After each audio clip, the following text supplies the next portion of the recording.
Vamos lá, senhores, eu sou Mário Sobral do Jornal Segurito, em mais uma edição aqui do SST, o canal. E nesta nova série de vídeos, eu e o Nestor estamos comentando sobre os nossos livros. Eu tenho 2 livros publicados, o Nestor também tem 2 livros publicados. E no vídeo de hoje eu vou comentar um trecho desse livro aqui, Segurança do Trabalho, Organizando o Setor. E nele eu comento sobre o LTCAT, o Laudo Técnico de Condições Ambientais do Trabalho. Esse laudo técnico tem o objetivo de estabelecer se o trabalhador tem direito ou não à aposentadoria especial.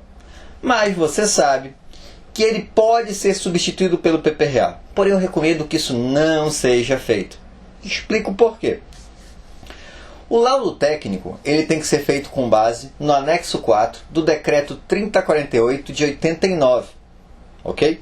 E pego esses agentes ambientais que estão nessa listagem e com base no limite de tolerância na NR15, eu faço o LTCAT. O PPRA ele vai fazer com base na NR15. Mas você sabe também que caso eu tenha um agente que não esteja listado na NR15, mas esteja na ACGH, eu posso utilizar também. O primeiro problema, né? Vai estar na CGH, não deveria estar no LTCAT. O segundo problema é que tem alguns agentes que estão na NR15 que não deveriam estar no LTCAT. Por exemplo, umidade. Umidade não tem nada a ver com o LTCAT. Outro exemplo, se eu tiver calor gerado por fonte natural, para a Previdência, só fonte artificial. Então percebe que os documentos não são iguais. E eu vou usar esse documento para quê? Para preencher o PPP, o Perfil Profissiográfico Previdenciário.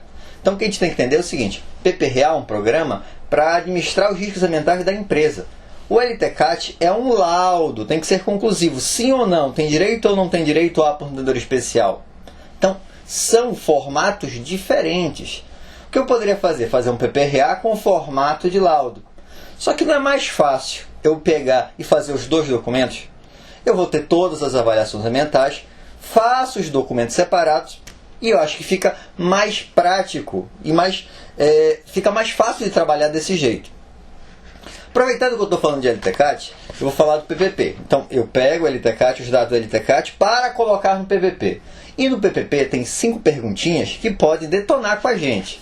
Então, deixa eu ler aqui que está no livro. PPP, pergunta 1 que vai ter lá no PPP. Foi tentada a implementação de medidas de proteção coletiva de caráter administrativo ou de organização do trabalho, optando-se pelo EPI por inviabilidade técnica, insuficiência ou interinidade, ou ainda em caráter complementar ou emergencial? Olha o que ele está te perguntando aqui. Você tentou de tudo que era possível e imaginável antes de usar o EPI? E você, boa parte das vezes, na cara de pau, coloca sim, tentei de tudo. Mentira! Em boa parte das vezes isso é mentira. A gente começa utilizando o EPI. Eu não estou dizendo que a culpa é nossa só ou só da empresa. Eu estou dizendo que é hábito as empresas utilizarem primeiro o EPI e depois verem o que é possível. Ou às vezes nem tentarem. Então, na hora que a gente responde sim aqui, a gente está mentindo em boa parte das vezes. Então a gente tem que tomar cuidado. Segunda pergunta. Foram observadas as condições de funcionamento e do uso ininterrupto do EPI ao longo do tempo, conforme especificação técnica do fabricante, ajustada às condições de campo? Então, o meu trabalhador usa corretamente e de forma ininterrupta? Eu estou fiscalizando, eu treinei esse trabalhador, eu orientei ele e eu sei que ele realmente está utilizando? Porque o principal problema do EPI é esse, é a pessoa utilizar. Porque é desconfortável. Então, professor, mas tem EPIs mais confortáveis. Entre usar o EPI confortável e não utilizar, é mais confortável não utilizar. Então a gente precisa garantir quem te treinou e quem te orientou e que a gente está fiscalizando e a gente pode garantir que ele está utilizando. É difícil também responder sim em relação a isso. Mas a gente está colocando aqui no PPP. Terceira pergunta. Foi observado o prazo de validade conforme certificado de aprovação do Ministério do Trabalho? Isso geralmente é visto. Então, eu vou lá no Ministério do Trabalho e verifico se o CA está dentro do prazo. Aqui tem um detalhe que é importante, que mudou há pouco tempo. Você comprou o EPI dentro do prazo de validade, tudo direitinho. Passaram 6 meses e você não usou o EPI. Só que venceu o prazo de validade do CA nesse meio tempo. Só que você comprou antes de vencer. Se a vida útil do EPI ainda está válida segundo o fabricante, não tem problema. Antigamente não. Venceu o CA, você ia descartar o EPI. Hoje em dia, houve uma mudança e você pode continuar utilizando enquanto a vida útil do EPI estiver ok. Quarta pergunta. Foi observada a periodicidade de troca definida pelos programas ambientais, comprovada mediante recibo assinado pelo usuário em época própria? Então, você estabeleceu o período correto e está acompanhando se está sendo feita a troca? Por exemplo, o filtro do EPI, da máscara, da proteção respiratória. Está se trocando semanalmente, quinzenalmente, ou sei lá o prazo que foi estabelecido, mas isso é acompanhado?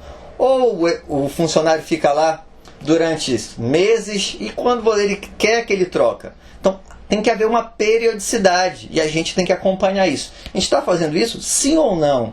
É o que ele responde, não tem talvez, porém, todavia, não. É sim ou não. E a última pergunta. Foi observada a higienização? A higienização do EPI, a limpeza do EPI, é de responsabilidade da empresa.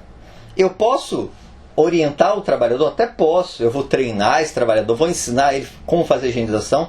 Porém, eu preciso fiscalizar, eu preciso verificar se ele realmente está fazendo. E nem sempre isso é feito. Percebe que tem vários itens aqui que se tivesse uma fiscalização um pouquinho mais forte em relação ao PPP, talvez a gente tivesse problema na nossa empresa. Então, antes que comece essa fiscalização, é interessante a gente dar uma avaliada em relação a essas perguntas. Espero que tenham gostado. Se gostaram, já sabe, né? Curte, compartilha e aproveita para se inscrever. Toda semana a gente tem um vídeo novo para você. Semana que vem o Nestor fala mais um livro dele e eu na semana seguinte. Um abraço e até lá. Vamos lá, vai para valer.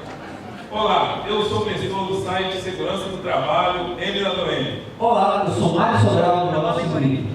E juntos estamos fazendo SST Canal! Obrigado!